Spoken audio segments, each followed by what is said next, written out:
First-person games are the best perspective in terms of realism because that's how people actually see the world. I know imagining real life is hard for us hardcore gamers, which is why I've come up with the top 5 free first-person Steam games you don't know about. Part 2.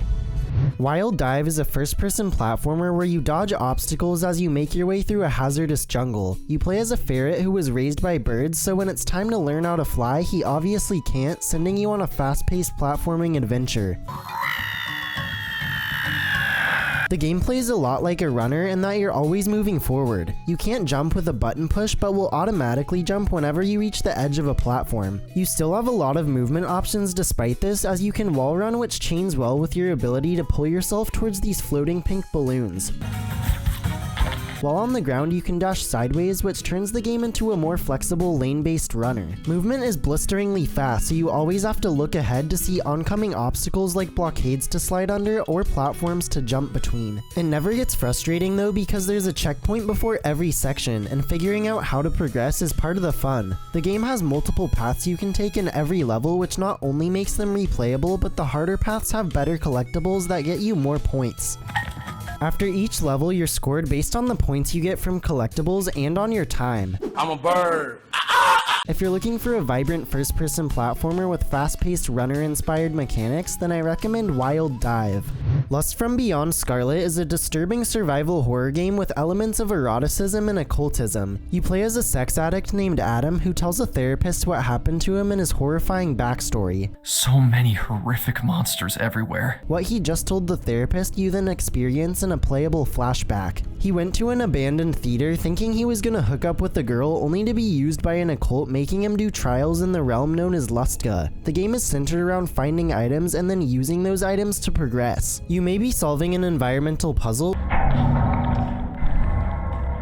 or finding a gemstone that's later used to open a door. The game always has you doing something new and figuring out how to use all of the new items you find. Even though the sections you complete are short, each one makes you think differently. About half the time is spent in Lustka and the other half is in the theater, which keeps the game visually fresh. The dark, disturbing atmosphere makes you feel vulnerable at all times, especially when you know enemies are around. Fucking kill him! I also played Lust from Beyond Prologue in my video on free not safe for work Steam games, and I'd play that one first to familiarize yourself with the world. If you're looking for a survival horror game with a grotesque atmosphere, then I recommend Lust from Beyond Scarlet. Equi is a first-person synthwave puzzle platformer centered around rotating levels. You can rotate the level 90 degrees to the right or left, which allows you to move the platforms around in your favor.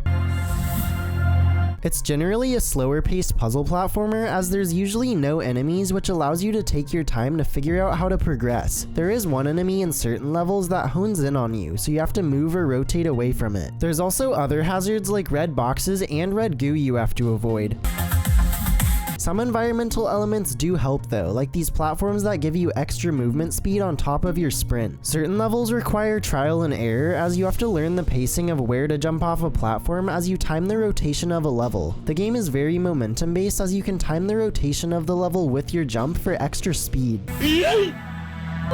If you're looking for a spatial puzzle platformer with an atmospheric synthwave style, then I recommend Equi. Cyberdrome is a cyberpunk action combat game where you fight through waves of enemies like a ninja god. You're armed with a sword that one-shots all of the enemy drones. Each of the game's 3 levels has 10 waves and enemies get more plentiful and varied every round. Your dash can be used very often, and if you dash into enemies it'll automatically attack for you, meaning you rely on it to kill and avoid enemies. Along with your dash is a double jump, which makes for some fast, flexible movement options. You have a focus meter that is charged slowly over time and quickly by killing enemies. When activated, time slows and outlines appear around the drones, making them easier to find.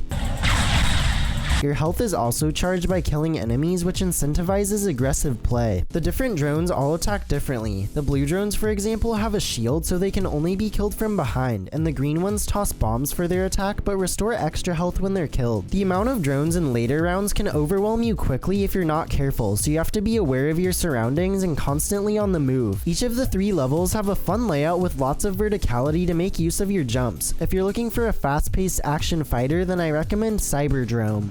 Summerland is a first-person narrative adventure game about morality and the ethics of what makes a person good or bad. You play as Matthew, a detective reliving events of his past while having his morals questioned along the way. You wake up in an unfamiliar place where a mysterious man calls you on the phone telling you to complete trials. All you need to do is walk outside into the hallway and into your first trial. Your body will be reenacting events exactly as they had occurred before. The trials involve you going through different doors which transport you to a new environment where you play through a past memory. These involve you doing work at your detective job, like getting evidence from a crime scene, as well as scenes from your personal life with your baby boy at home. Everything is alright.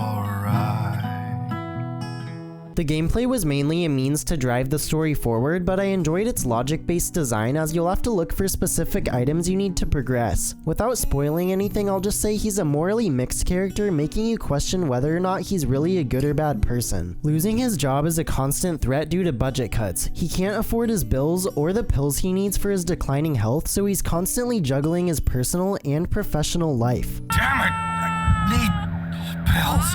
A few times before trials, the mysterious man on the phone will ask you a moral question where you make a decision based on what you think is the right answer, just to get you to think about your own morals in regards to Matthew's story. If you did press the button, should you be held accountable for the consequences of these actions, even if you didn't know what they would be? If you're looking for a story-rich game that'll get you to empathize with a morally ambiguous protagonist, then I recommend Summerland. Attention! One bonus game! I've fallen, and I can't. Boom.